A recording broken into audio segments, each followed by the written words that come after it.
It's somehow already week 6 in fantasy football. This season is flying by, but I have good news.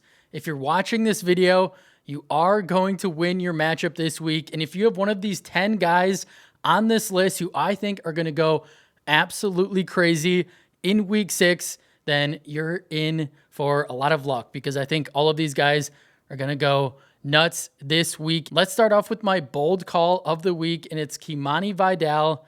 That's right. The Chargers running back that everyone's been debating about who's going to be the guy in the backfield with Omarion Hampton out for at least the next 4 games.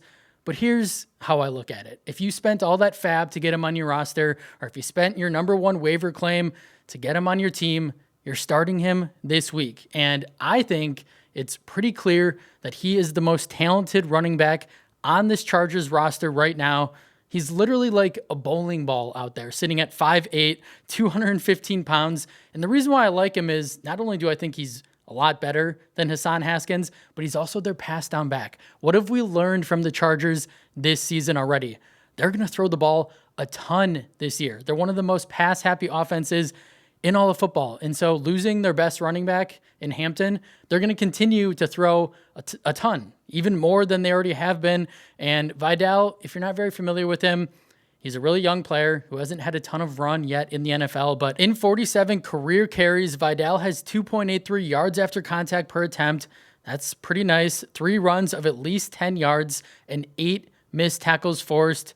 All 3 of those metrics that I just laid out for you are better than what Haskins has done so far in the NFL. We don't have to go through the exact difference, but Vidal beats him out in all 3 of those categories. And he's also a player that, yeah, he's a good receiving back, but he can get it done on the ground and in those short yardage goal line situations.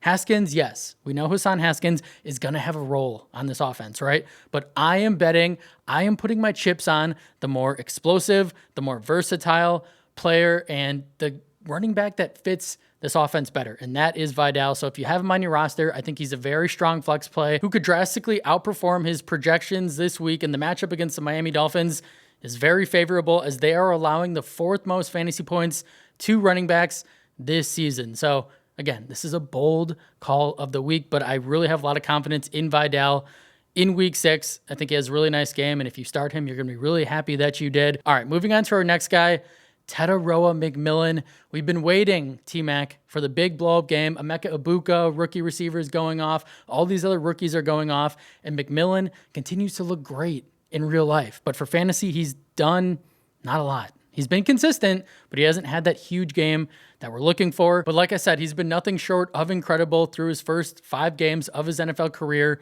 But he's being held back by Bryce Young at quarterback. He's lowering his ceiling, which is a little disappointing, but I think regardless, his elite usage, the talent that he has, the underlying metrics that we're seeing are signaling a big breakout performance is coming. It's on the horizon.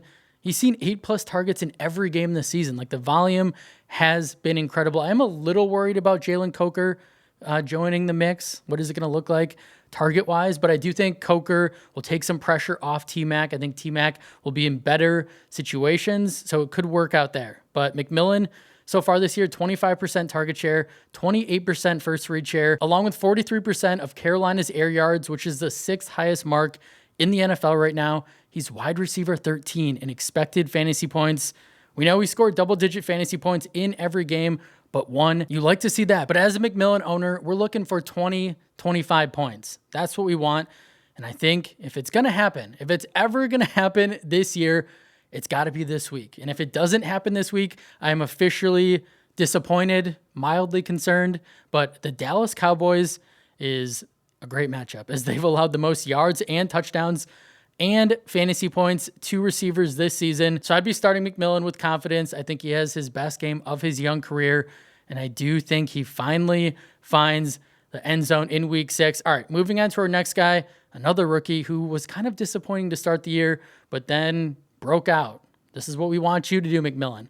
But I'm talking about next guy is Ashton Jeanty, who the Raiders finally decided, hey, you know, we spent the 6th overall pick on a running back. We should probably utilize him. His utilization the first couple games were really weird, but ever since a couple weeks ago, it's been phenomenal. He saw a hefty workload in week 5, 90% of the snaps, 82% of the rush attempts, 74% route participation, and he could have had a much bigger day, but the starters got pulled to start the fourth quarter because their offense is terrible. The game was a blowout. And the downside here for Jeanty is this offensive line is terrible. This offense is terrible. And Geno Smith has been really bad. He's reverted back to his Jet days where he just can't stop throwing interceptions. He leads the NFL with 9 interceptions on the year. When you combine elite talent with elite usage for Jeanty, I think better days are ahead for the explosive rookie. And he finally made the switch back to his Michael Myers stance where he kind of stands all the way up.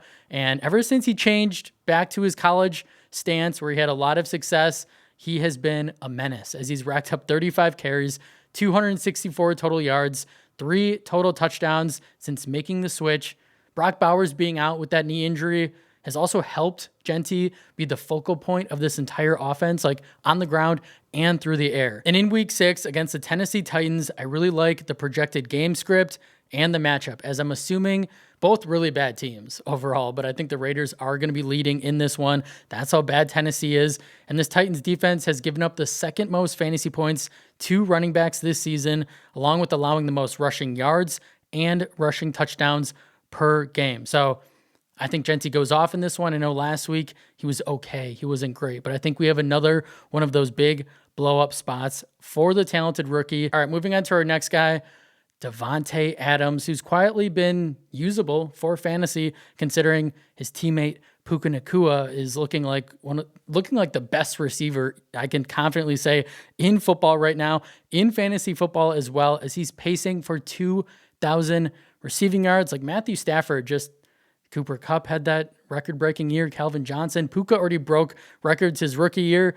Like he's doing it again. But for Davante, the 32-year-old veteran has still been very usable, very involved in this offense, as he's seen at least 8 targets in 4 out of 5 games with the Rams, 13 plus fantasy points in every game but 1. So they want to continue to use Tay, and he's proven to us, even as an older receiver, that he still has something left in the tank, as he ranks 3rd in separation win rate versus man coverage. He obviously benefits from being in an elite Rams offense attached to a future Hall of Famer in Matthew Stafford. We know Sean McVay is a brilliant play caller, and Davante has 3 touchdowns already on the year, which you like to see.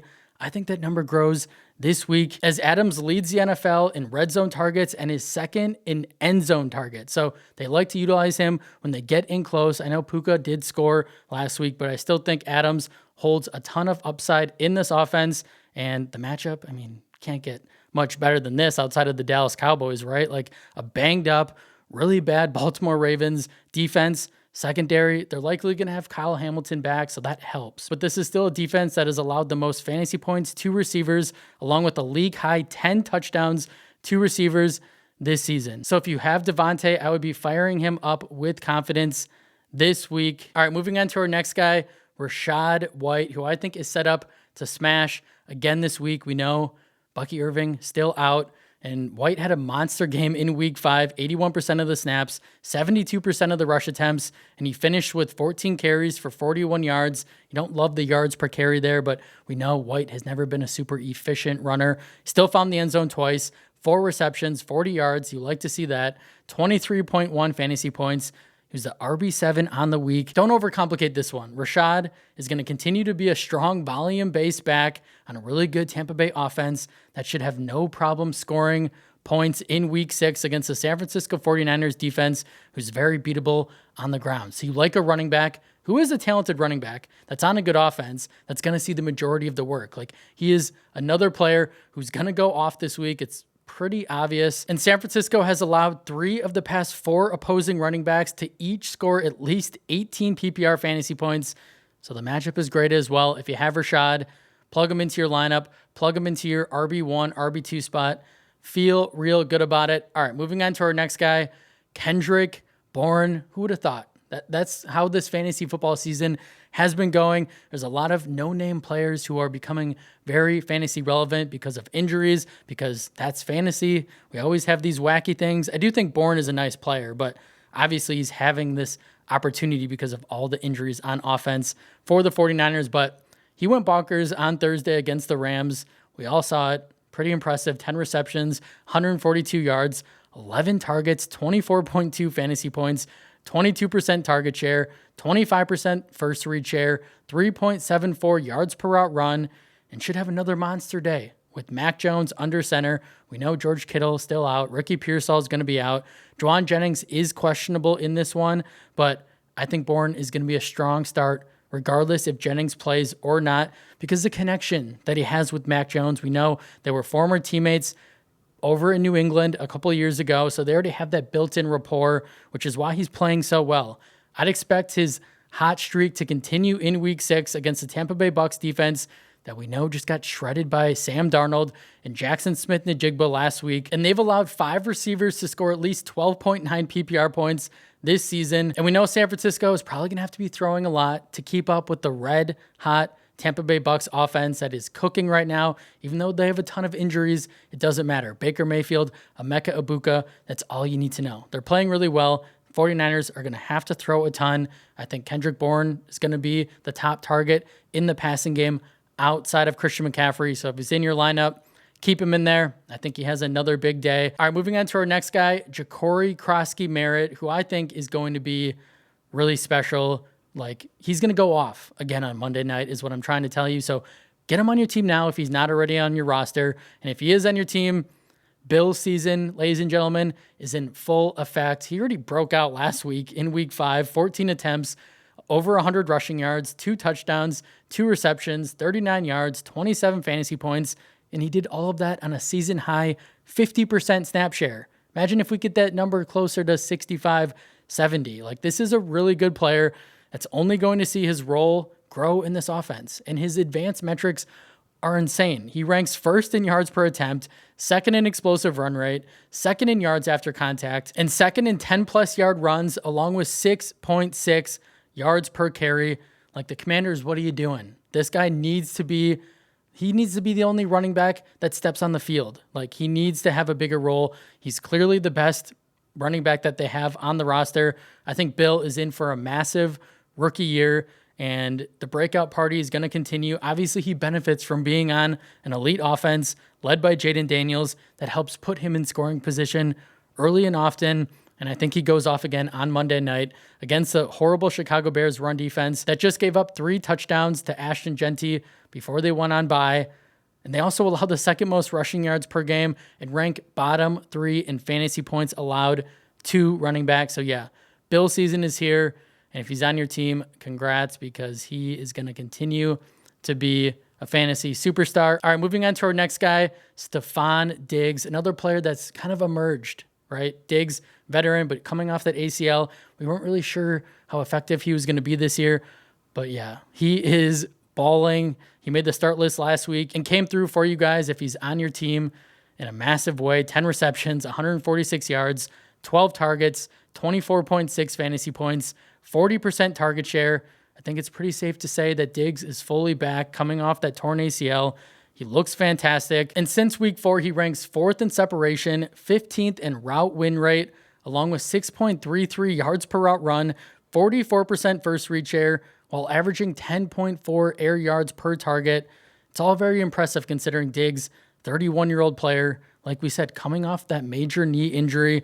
I think the arrow is pointing straight up for the veteran receiver the rest of the way. It obviously helps that his quarterback in Drake May is an ascending superstar in the league, and there's no real threats in this passing game outside of Diggs. So Diggs is going to see a ton of work. He's playing really well, and his quarterback is a stud. I think he should go off again in week 6 against the Saints, who are allowing 29 PPR fantasy points per game to receivers, along with the second most PPR points per target. All right, moving on to our next guy, Mr. Rico Dowdle. Dowdle could very well be Carolina's running back 1 for the foreseeable future, with Chuba Hubbard dealing with that calf injury. We know he's not going to play this week. Who knows when he's going to play next? Calf injuries linger, and they don't heal quickly. So we'll see on that. But Rico is going to continue to ball out until Hubbard comes back. And I think Dowdle was a huge reason for why the Panthers beat the Dolphins in week 5. I mean, massive reason, right? 23 attempts, over 200 rushing yards, got into the end zone, 169 yards came after contact, 10 missed tackles forced, 3 receptions for 28 yards, 32.4 fantasy points. Like, I think Rico should run wild against his former team in the Dallas Cowboys. And there's nothing better than a good old revenge game. Like, it's going to be great. We saw it with Diggs, right, against the Bills. Like, it's different. The player plays with different energy, different intensity, and the matchup couldn't be better, right? As the Cowboys have allowed the 6th most fantasy points per game and the 12th most rushing yards. 2 running backs this year, another one that doesn't have to be complicated. You're obviously starting Rico and should be expecting another week-winning performance from the really talented running back. And last guy up on this list is Deebo Samuel, who has been balling since he came to Washington. He's currently the wide receiver 7 in fantasy right now, averaging 17.7 fantasy points per game, coming off another huge performance in week 5, 8 receptions, 96 yards, a touchdown on 11 targets, 23.6 fantasy points. And Deebo has scored 20 plus fantasy points in 3 out of 5 games this year. Obviously, with no Terry McLaurin, it's helped, right? Because all the work is going to Deebo in the passing game. He's been Jaden's favorite target. He fits the system incredibly. It looks like Jaden and Deebo have great rapport already. And there's no reason to think that this kind of elite play coming from Deebo won't continue, because they played the Bears on Monday night, and this defense is not good, as they are the 3rd worst against fantasy receivers this season. I'm expecting this game to also be a shootout between 2 ascending offenses, so a lot of points will be scored. Vegas also agrees, as they have this matchup as the 2nd highest point total on the slate. So Deebo, another player that's going to stay hot, that's going to go off again, and he has been probably the biggest steal, one of the biggest steals in fantasy drafts this season. That's all I have for you guys today. Let's get a W this week. If you have a couple of these guys on your team, you can feel pretty good about your chances in week 6. Let's all win. Let's all feel good after Sunday or Monday. And again, I really appreciate all of you guys watching this video. And if you like what we're doing here, consider subscribing to the channel, like this video, comment down below, and I'll see you in the next one.